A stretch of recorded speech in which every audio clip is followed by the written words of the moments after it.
Okay, welcome to the Redefining Real Estate Live podcast. My name is Michelle Ellis, owner and realtor at eXp Realty.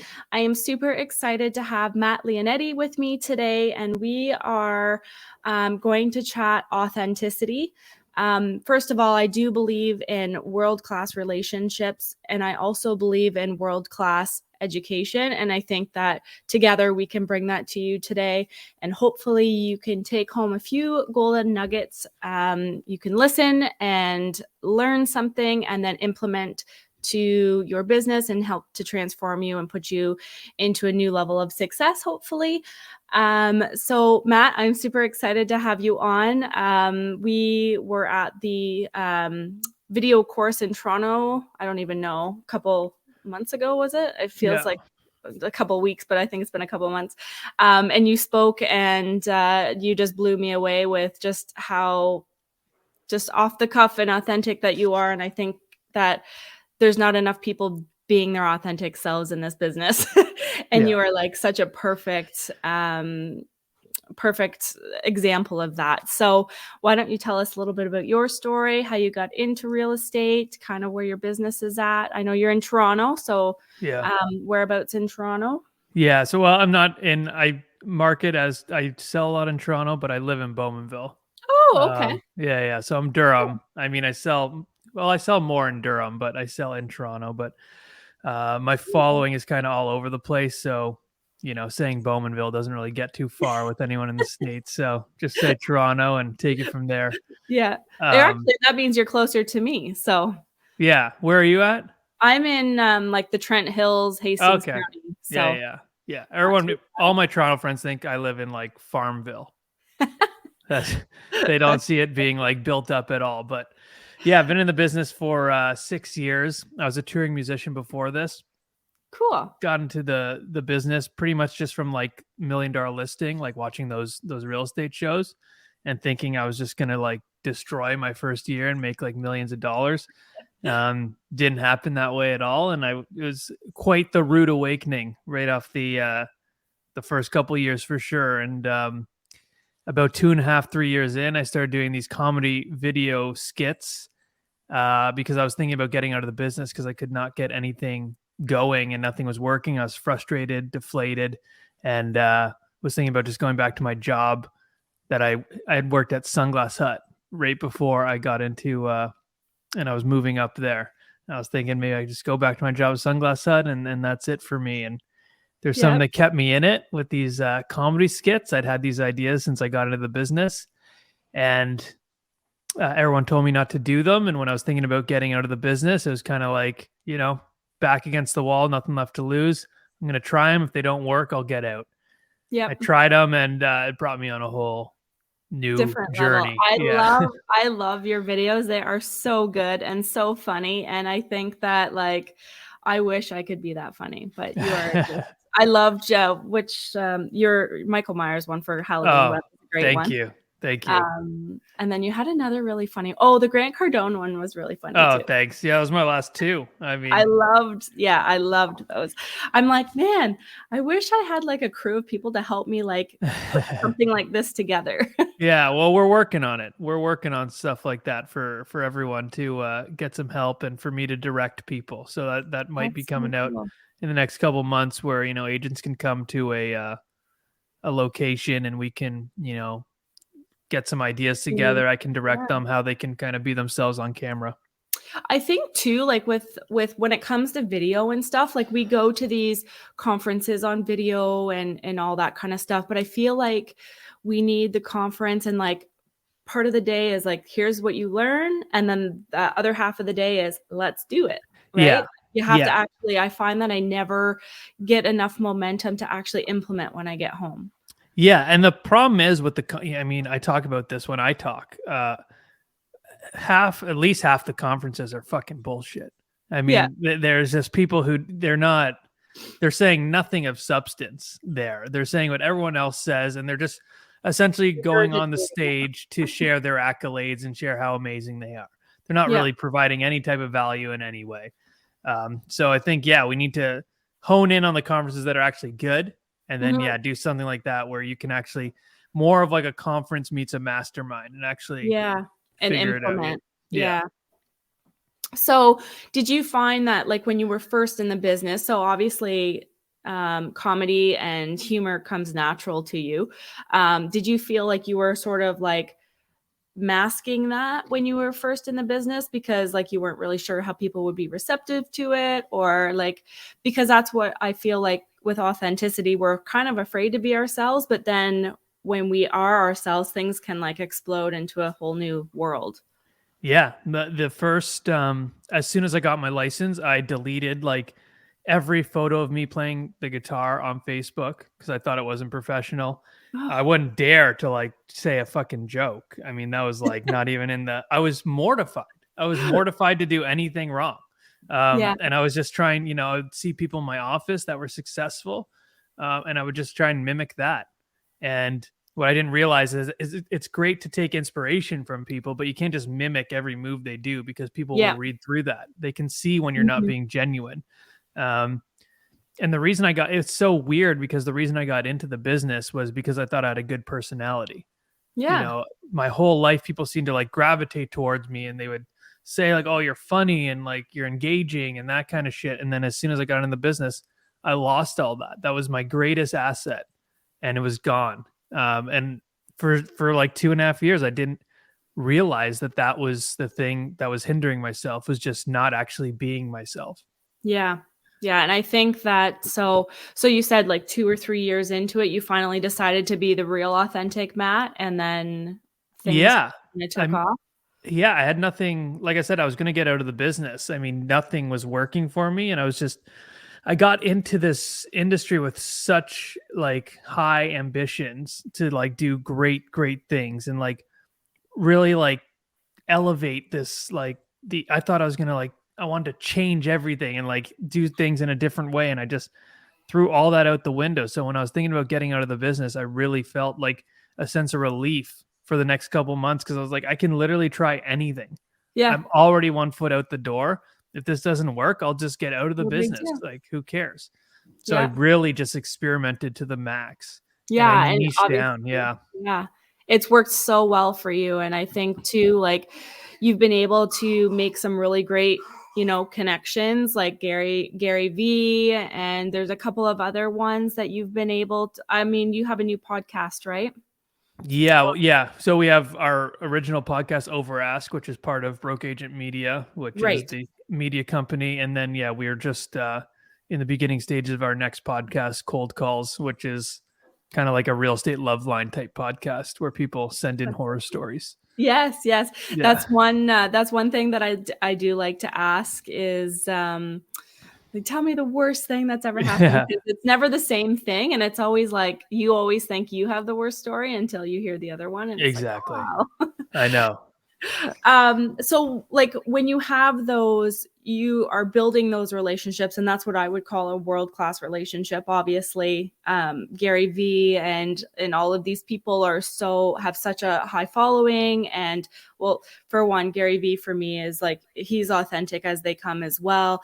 And I mean, you can learn so much just from his lives and all this stuff. So how do you get relationships with those types of people? Are they reaching out to you because of your videos? Are you reaching out to them? Like, how does that work? Yeah, I mean the Gary V. I mean, we spoke at a conference. I wouldn't say we have a relationship or anything, but it's like getting that, just getting in front of those people and being kind of beside those people. Like your consumers, your audience sees that, Yeah. and it's something cool that not everyone else can say. Like the first kind of big person who reached out from the videos was Ryan Serhant. He saw way back when in 2020 when I was like in the beginning stages, I did a Freddie Mercury video, and he saw that and reached like he commented on it. His team did like a full article on it, Oh, and that was wow. the first thing that kind of like really got the ball rolling for me. And then yeah, since it's just been crazy. Like I'm good friends with Jordan Cohen. He's the number one Remax agent in the world. He's sold Sylvester Stallone's house and like Oh, all that's these pretty like cool. that kind of shit. Like he's a celebrity realtor. So yeah, there's just like, it's all been kind of through the videos and networking, and like the videos, what people don't understand is like, you don't have to just make videos to provide value all the time. Like Mhm. in my Showing who mind, you are, right? yeah, I'm just trying to make videos to stay top of mind. Everyone knows I'm a real estate agent. They also know I'm a content creator. So I just try and stay top of mind and start conversations. Mhm. My videos start conversations, and that's how all of this has happened. Like I spoke at Inman, Las Vegas, and I shared a green room with Jason Oppenheim and Mary Fitzgerald from Selling Sunset. Like, it's just like, it's the opportunities that can come from it is crazy. And these are people that are hard to get in touch with. Like, and the fact that like I'm just sharing a green room with them, like that's an That's so cool. opportunity, like to get in front of someone who, it's hard to get in front of. So Yeah. yeah. It's awesome. I'm even like, so with this podcast, I literally had it ready to go for the last 2 years. And I've been like, okay, I'm ready, but I'm too afraid to ask anybody to come on my show. And I'll be damned if I'm going to just talk myself. And Yeah. then after the video course, I was just like, you know what? Like, I have nothing to lose. I'm not going to pretend to be somebody I'm not. I'll have people on the show that are, doing really, really well, and or people who are not doing really, really well, and like explaining what's happening in their world and how they're overcoming it and that kind of thing. And so I was actually really afraid to ask you to come Really? on the show, because I was just like, he's kind of a big deal. Like No. maybe he'll say no. And I think that a lot of people are, for me, I think they're afraid of the rejection, right? Yeah. Like, but I think once you kind of get over that hump of just being like, if they say no, they say no. It's no big deal. And then I'll just ask them again in 3 months and they'll say no. And then eventually in six months or a year, they might just say yes because they are annoyed with my messages. Yeah, it is a crazy thing because that's such a big reason why people fail in this industry in general, is because they're scared of rejection. Hmm. And once you actually like put yourself in the eye of rejection, like it's really not that bad. No. like if someone says no, they're not saying no because they hate you. They're saying no because they're Yeah. busy. Like they can't do it. It's nothing against you. And Yeah. like you said, yeah, you keep like doing it and keep asking, and when they say no, that should just drive you more to like start it, Be make better your and show better. Yeah, make that them they wish that they would have said yes. yeah, exactly. Yeah. That's how my whole career I felt I've had a chip on my shoulder, um, from just growing up. I mean, I wasn't supposed to amount to anything. Like my Yeah. teachers would always tell me, like they would tell me straight to my face, like you're going to amount to nothing. Like I've actually heard that from like multiple teachers. My wife, we were high school sweethearts, so we dated in high school, and she was like a straight A student, and they would actually take her aside and be like, "What are you doing with him? Like you can do so much better than him." What? So a lot of my life is proving people wrong. I Um, that fires me up too. yeah, I enjoy the fact that well, I was a single mom when I started real estate with like $47 to my name, no credit cards, no nothing. nice. Like I was blessed to be given an opportunity to have my courses paid for up front and then pay them back after I sold my few first houses. And yeah, like my dad, many people in my life were just like, you're taking too big of a risk. This is not going to work. Like, just go get the 9 to 5. Even my husband still sometimes, when you go through the ebbs and flows, and he's like, I can just get you a job at work. Like, you go to work, you come home, you don't have to worry about it. And I'm like, are you out of your fucking mind? Yeah, I know. Like, not over my dead body. Like, I would It's never not be an able to do option. it. It's No. not an option. And when you do have that chip on your shoulder, I mean, those people, they really like they take it to the next level, because like I'm also like extremely competitive. So like to think that they would win, those people who all doubted me, like Yeah. not on my fucking watch. They Yeah. don't win. Not a 'Cause I chance. was too sore of a loser, and Yeah. I couldn't live with myself if I just like gave into that. And because it's easy to some days just Oh, say, you yeah. know what, it's maybe they were right. I gave them my Mhm. best shot. and feel sorry for yourself and, be done with it. But I don't know. There's always been that fire in me just to prove people wrong. I know that's it's something that for some of us it works in our favor. For others, it makes them crumble. But for us, it's a good thing. Yeah. So with all of the competition out there, because obviously we have a ton of competition, how do you stand? Like, how do you make yourself stand out? That's something that I always wonder. Like when people are always being chosen as the realtor, I'm like, what are the magic words that they are saying? Or you know what I mean? Because for me, I'm always like, when they say, okay, Michelle, so why should we choose you? And it's like, you know what? You need to go on your gut. You need to go on what you think is right. Like, I'm not saying that I'm the best, but I can't show you anything until you hire me. Yeah. I mean, for me, I put a lot of, everyone has their thing. For me, it's the social credibility. Like that's something that sets me apart from a lot of other people when I go into an appointment and, I'm up against some other agents. That's something I can, that's a card I can pull that others can't. And I know that. So, just little things like that. The other great thing is I'm at a point now where like, when I was starting, it was like, I needed the listing because I needed to make money. And obviously I still need to make money, but like with the podcast and the content, like that, the whole content creation side of my business is monetized now as well. So I don't feel that like financial burden. Yeah. And for me, I like that. Like it makes me a better salesperson when like I go in not needing the listing. I want the listing because I want to help them. Yeah. And it's just a better position to be in for me. Yeah. I just like talk about, the videos get hundreds of thousands of views. Like that's more than posting on realtor.ca or doing an open house. Like people sending mail outs, that's all nice, but I can literally do a video of your house and get 100,000 views within 2 days. So like that is a huge competitive advantage. A very big, and it doesn't work all the time because people, they value different things. So like one thing I don't really get is like the people who say like, number 12 in Toronto. It's like, that's a great accolade.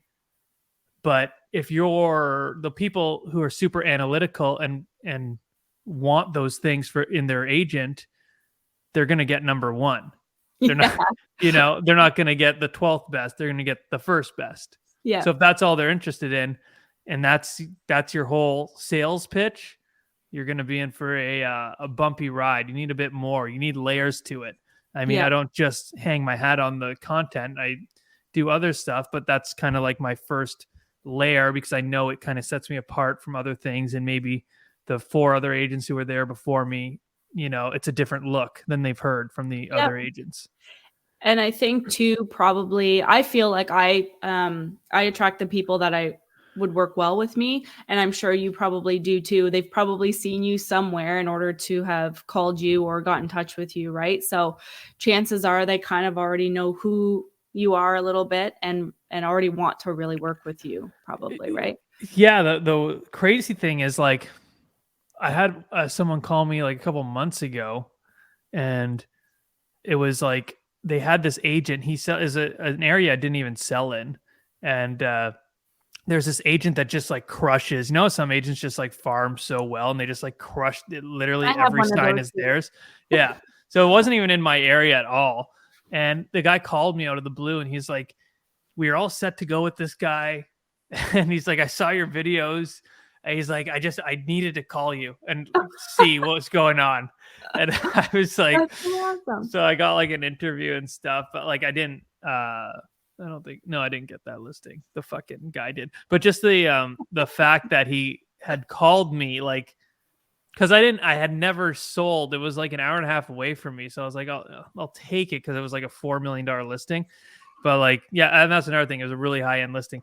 But so I was gonna travel for it a little bit, but I was like, I don't have anything out there. I was like, I can do what I do, and I'm just super honest in the appointments. Like, I'm not gonna tell them what they want to hear. Like, I don't want to waste their time. I don't want to waste my time. I don't want to That is price like my something. famous line. Yeah, well, it's just like I don't want to price something 300,000 over ask. No. So then, over like what the value is. So then I can just like every month get Hang a out. 50,000 price reduction. Yeah. Like I'd rather just price it to sell, and that's that. I mean, and that's the biggest thing in this market right now is you have to price it right or you're fucked. Mhm. So, Oh yeah. and Yeah. that's what I just tell them. Like, I don't want to. Yeah, I have no reason to lie to them. Yeah.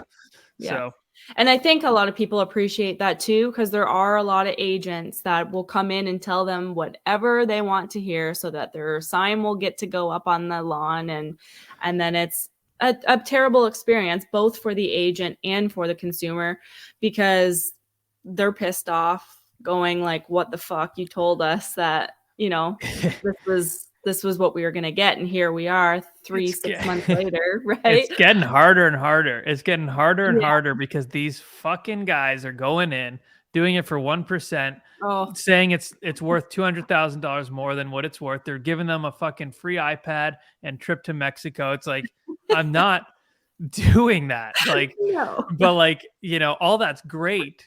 But like, if you sell it $100,000 like below market value, that all goes away.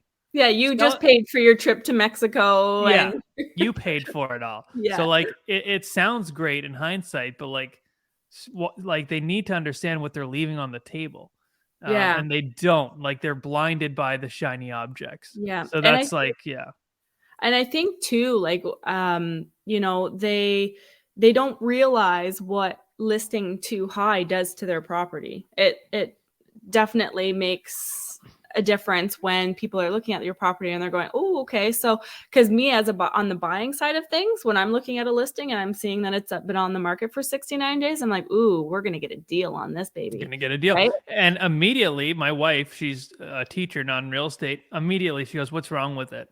Exactly. Right. That's what, someone who's just kind of outside looking in the industry, that's the first thing you think. There's something wrong with it. It's got foundation issues. Yep.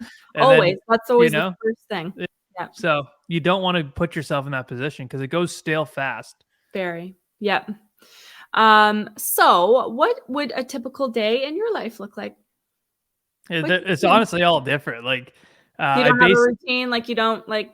I time block everything, but I do a lot of like podcasting and like meetings and stuff like that as I start to grow within my company. And so, yeah, it's all like completely different. I time block everything I need to do. Everything, content is in the forefront of everything, unless I have like showings or listing appointments or stuff like that. That will take priority. But yeah, I'm honestly just always thinking, how can I just stay top of mind for longer and just kind of set myself from the pack? Because now, like, when I started doing these comedy videos, there wasn't very many people doing them, like as much as there is now. Every other video now from a real estate agent, some sort of dance or fucking trend thing. So like, which is fine. That's cool. But like, it was easy to set myself apart back then because I was, there was only a couple other people doing it. Now it's like everyone's kind of throwing their hat at it. So, I'm just constantly trying to think of, I think that's something that we don't value enough, is just like being known. Like, we need to just get our name. We need to get that name out there. So I put a lot of priority into like time blocking ideas, and I have a production crew, and like I'm always like tossing ideas around and just shit like that, and then doing stuff for BAM. Have a list of video ideas, and my goal is to at least post one video a day, and that list just keeps growing and growing and growing. And I'm like, why can't I just discipline myself to like a specific time of day and just post the damn video and then be done? Yeah, I mean, it's all it takes. Like, honestly, just like what I would do is like we've all heard this before, but like make a list of like Matthew McConaughey talked about this. I almost called him my dad calls him Matthew McConaughey, and I almost can never.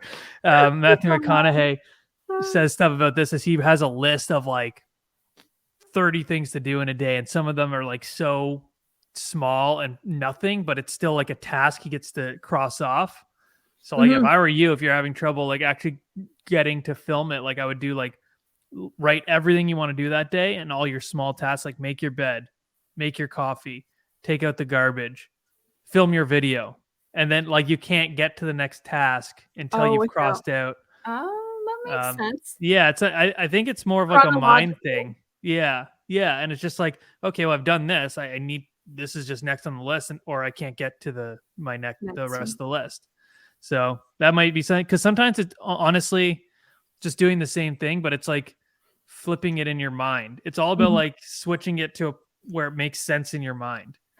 I've found that too sometimes. So like that's why I find it weird when people are like, you know, Ryan Serrant wakes up at like 4 a.m.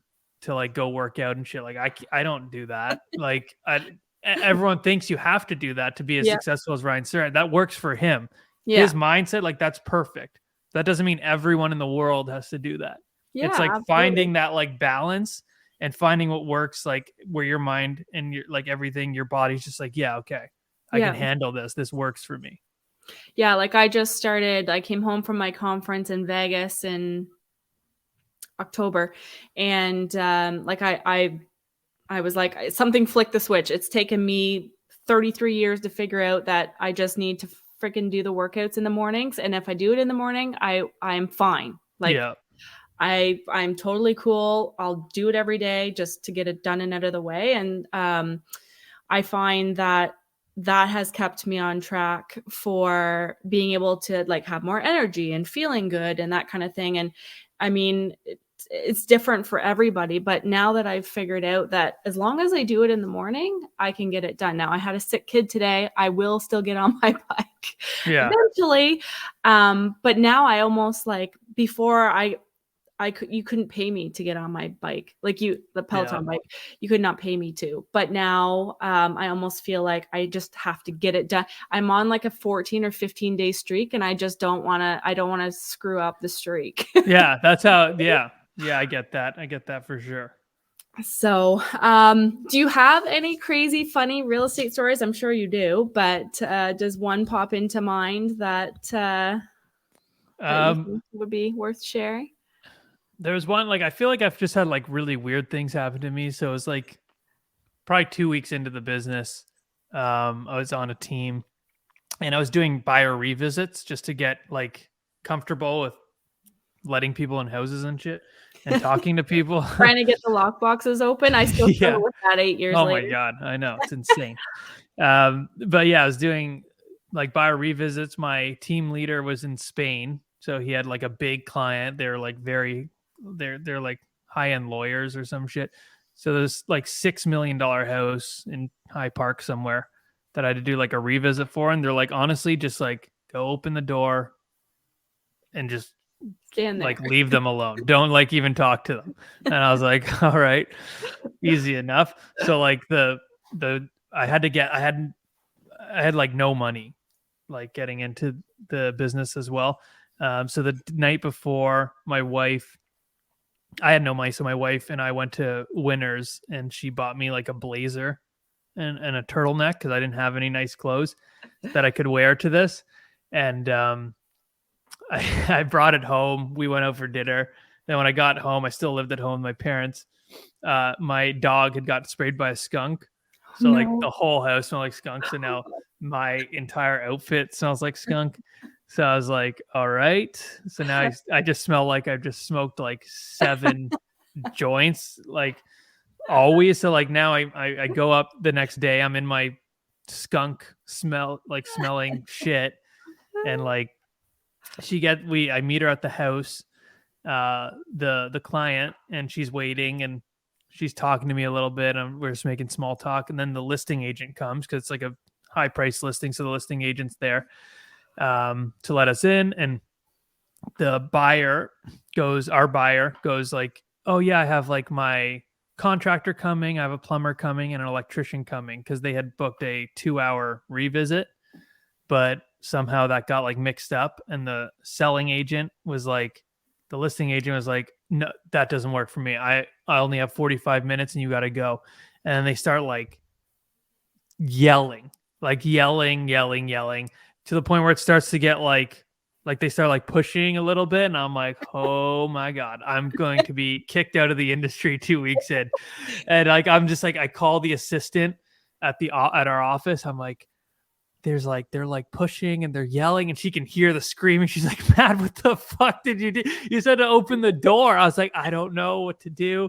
And then the listing agent like starts yelling at me. She's like, can you get your client under control? And I was like, oh my god. I was like, lady, I'm just trying to open the door I'm and just get out here of to here open the unscathed. door. And then that lady, yeah, and then like I don't know, they finally resolved it. The assistant was like, put them on the phone. So like the assistant, the team lead's assistant, like resolved it all, because I couldn't do it. I wouldn't dare talk to anyone. And then they resolved it, and then the listing agent wrote me up. So then I thought I was gonna get kicked out just for getting the write up 2 weeks in. It was just like an odd experience. Like I had no idea. You didn't have your counseling degree yet. You probably do now. No. Oh my god. If that happened now, Right? it would be, I'd probably No. still be kicked out of the industry, but Yeah. for different reasons. I'd just be like yelling back Yeah. the whole time. But it was crazy. It was very like 2 weeks in, you're scared. Everything you do when you're that like early Yeah. on, you just think You don't you're wanna gonna make a screw up. mistake, or you're gonna get fired, or you're gonna, yeah. So you just don't want to screw up. That is funny. Okay, a couple, like I wrote like a whole bunch of questions Nice. for I you. love that. I'm not gonna ask you all of them because I do Ask respect away. Oh, good. ask your time. One of them though is, well, one of them is, does all of your business come from social? Which I imagine quite a bit of it does, but Yeah. Social and referrals now. yeah. But I do kind of want to get. I hate door knocking, but some people have told me like, oh, you can't door knock, and now I'm like kind of mad. So I'm gonna like start door knocking these like really high end areas, Yeah. just in spite of them, to get a should. sick ass listing, and I'm gonna document it. Yeah, So you should. yeah, that's what I want to do And next. if it works for you, I'll do it here. There you go. I mean, it's all We'll yeah, start something. We'll I start just a trend. yeah. There you go. Just like it's all about mindset. Yeah. So yeah, I want to do that next. Just I like challenges. What would you say is the best advice you've ever been given?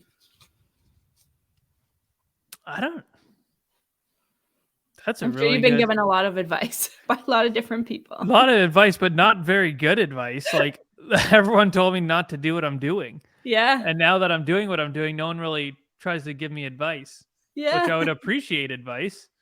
Now, one thing, it wasn't really advice. I don't know who said it though, but they were saying like, and it stuck with me like early on when right before I kind of flipped the switch on like getting into these comedy ideas.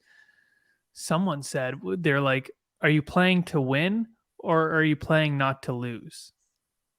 And I thought that was interesting. That's Interesting good. insight, because they're different things if you think about it. Playing not to lose is just kind of like Getting by. you don't want to fly under the radar, get by unscathed, and just do your thing. But playing to win is to fucking win. Yeah. So that was. I think subconsciously that maybe That's had a done great something to me. Yeah. Yeah. So that was really cool. And then there's been a lot of stuff from like, just like I can't really pick one thing out, but like I really cherish like the conversations I have with like Mauricio Umansky, who's the founder of the agency. Some of the conversations I've had with Sirhan and Jordan Cohen and those people just as a whole, just to get insights from them is like incredible, because what they've done is just like next level. It's almost like, and they like have a different mindset than most standard people do, right? Like they just have like, they're hungry. Yeah, right? they just, yeah, exactly. It's very interesting to just be in a room and listen to them talk. And when I'm in a room with them, I'm not really talking like You're the little fish. I'm just listening, because that's what you got to do. Yeah, and I think kind of like what I'm trying to achieve here is being able to bring people on. And I know a lot of people, like when they first get into the industry, is very overwhelming and you have no idea what the hell you're doing, and you almost feel like embarrassed that you don't know what you're doing, so you're like secretly watching these podcasts or like videos trying to figure out what the hell to do. Yeah. And so I think that that's something that I want to be able to give back, because I was one of those people who I'm like listening to every podcast I possibly can, or watching all the videos that I can watch. And Yep. so, would you say that there's been a book that has been the most impactful for you? Are you a reader? I'm an Audible, but You're an Audible. I'm an Audible. Yeah, there has, but it has nothing to do with real estate. It was a Sebastian Maniscalco. He's a comedian. His Okay. like biography was amazing, and Yeah. it was just like to hear his journey and what he went through to get to where he is Mm-hmm.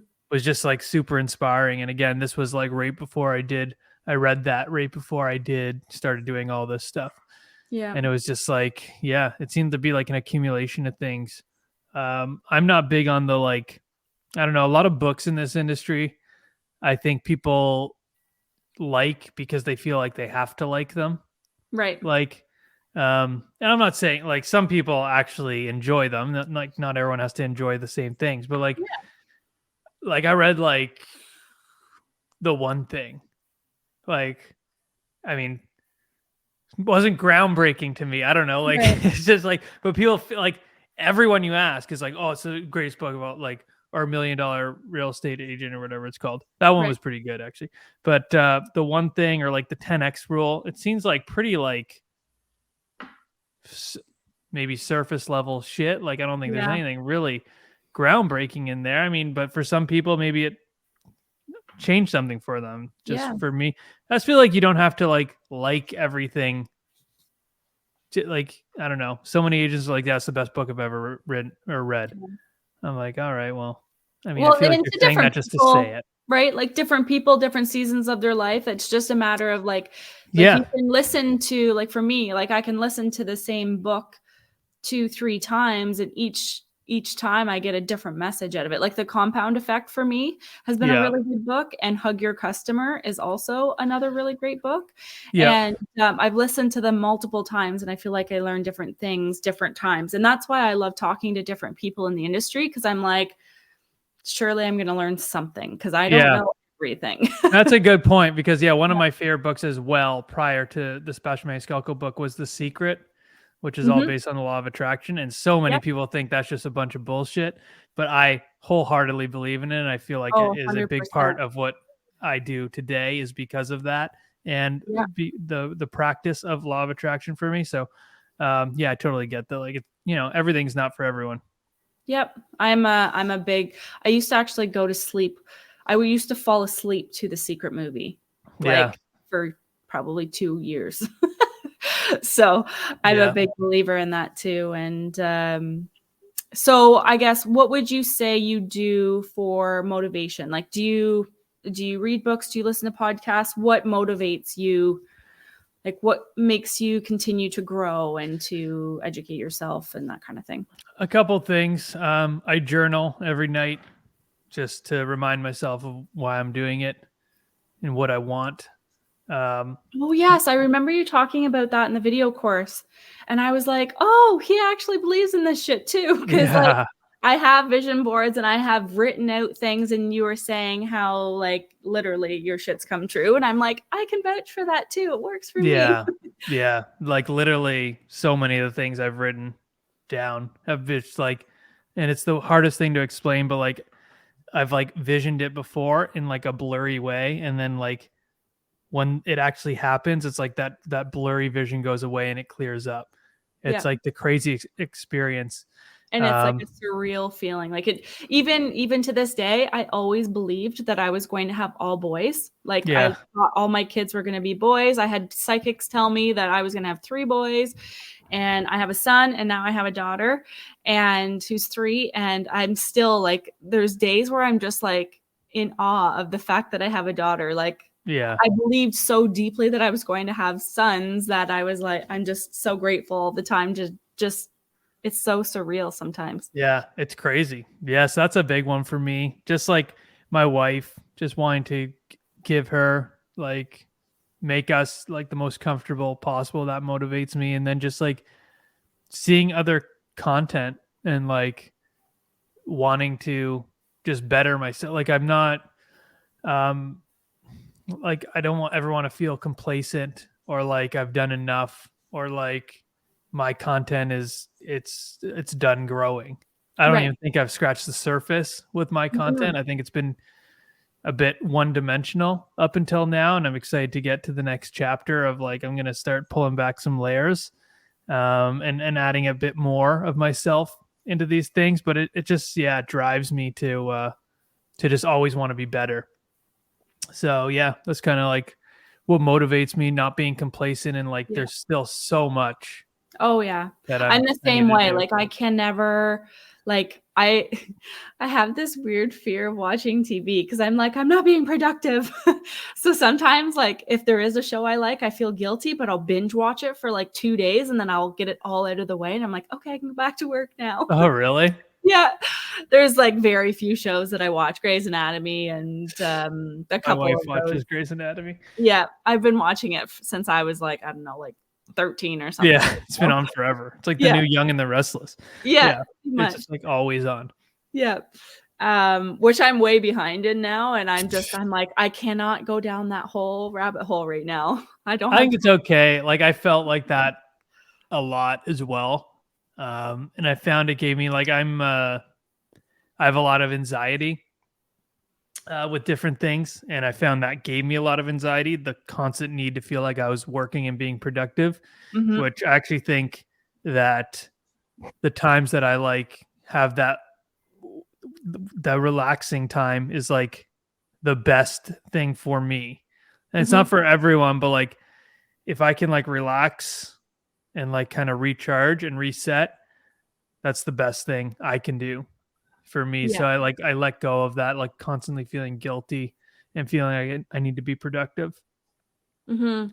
And wait until if you guys ever have children, the guilt between the having the children and, like, working, it's unbearable some days. I'm just like I'm up here and I'm thinking, should I cancel the podcast because Ava's sick, Yeah. or should I just continue? But then she's down there with my dad's down there with her, so Yeah. she's fine. But the guilt thing is a real thing, Yeah. and it can consume your mind sometimes. Yeah. I get that. Um, two more things. What do you think is the biggest contributor to your success so far? I have a good guess, Um, but I'll let yeah. I mean, I think for sure the content and the kind of finally letting my guard down and being myself, but I think also the consistency with it all. Mhm. Um, like you can't just post a couple videos and like even if you did post a couple videos and one went viral, it's not going to do what you think it's going to do. Yeah. It's got to be the consistency and have the drive to want to do that. And I mean, for me, always like if I wasn't interested in something, I wouldn't do it, no matter like Right. how much, if I didn't see Value. the value in it for me, it was just like I would not do it. So like that's why it was so important for me to find something I was passionate about to kind of Mhm. latch onto. Because when you're passionate, it's easy to be consistent. And when you're consistent, you get results. Yep. Absolutely. Um, so what would be the most important thing a realtor could do today to level up their success in your opinion? Again, I have a good guess, but Yeah, but it depends what that person is and what they're good yeah, at. that's Um, like there's people like I can go knock on 50 doors and like I have some friends who get all their business from door knocking. They can knock on those same 50 doors and they're going to get much better results than I do. So mhm, like it's like about finding uh what your what you're thing. best at. So like that could be door knocking, that could be cold calling, that could be putting on client events. That could Mhm. be just like having an amazing sphere and being able to like talk to everyone at bars and gyms and Network. like Yeah, shit like that. So like it doesn't all have to be video. I think video is a great layer to kind of like break down the barrier between you and your audience. Yeah. So like, when you're not meeting someone in person, like a lot of people come up to me now and they go, I feel like I know you because And that's of so cool. all the kind of reps you've put in online. And that's awesome because they feel like they can come up and talk to you. So I don't think it's the end all be all, but I think it's a important strategy and like lead generation tool to have moving forward. Because even if you're like a door knock, like I have a lot of people be like, well, I don't need social because I door knock. I get all my business from door knocking. I'm like, yeah, but wouldn't like how cool would it be is if you like door knocked, you brought them a flyer with a QR code that went to your Instagram page, had a picture Exactly. of you, and like they look at it, they either they're tech savvy and they do the QR code, or they just look at it and throw it out. Then they go sit on their couch and go on their phone, and then you target market on Facebook and Instagram that That same area. ad. So then they see you again. So it's like you're farming on social and then you're farming on foot. You're just Mhm. like, you'll never leave that person's mind. You do that once a month. It's just another touch that a lot of people, I think, overlook. Yeah, I think the consistency is a huge thing that most people struggle with. And I think with new agents, I mean, you're trying to find your way, you're trying to figure out what works for you. So, doing the cold calling and the door knocking and talking to your sphere, I mean, it takes a while to figure out, and that's totally okay. Yeah. I wish And I would have been told that it's okay to get your, like, you have time to figure your shit out. yeah, well, yeah, for sure. But it's also like worth noting that you need to do it long enough. Like people will door Yes. knock for a week and be like, it doesn't work. Yeah. You need to like really do it. You need to commit. Yeah. It's a, I mean, it's a long term game. Like Yeah. it doesn't It's happen a overnight. commitment. Yeah, for sure. So like, yeah, people don't understand that. I mean, the last couple of years as well, like so many agents have gotten in and it's been kind of easy for them Hmm. because things are just moving so fast now that we're in a shifting market. Yeah. I mean, We're going to eh, wean all those babies out. I think a lot of them are going to be gone and Yeah. yeah, we'll see. It's going to be interesting. It will be. Yeah, it's the good ones, the ones that are there for the right reasons, I think will be the ones to stay because we have a genuine drive to help people, I think. Yeah. Other people that were just in it for the quick fix and the quick money, I think they're going to have a rude awakening and a big slap in the face. Yeah. Yeah. It's going to be But tricky. now what final question, I promise. So what platforms are you focused on? Are you focused just right now on Instagram? Do you have YouTube? Like, where are you focusing your energy? Yeah, my main focus for so long has been Instagram just because I think it's the best platform for everything, for photos, for videos, for interacting with people. I don't think Right. there's any better platform to connect. Um, but I think TikTok's huge, and I really need to put more emphasis on that. Same with YouTube. Uh, and we have some shows coming out as a part of Broke Agent Media that I'm going to kind of be leading. Nice. So we're going to be doing like more YouTube, TikTok, things like that.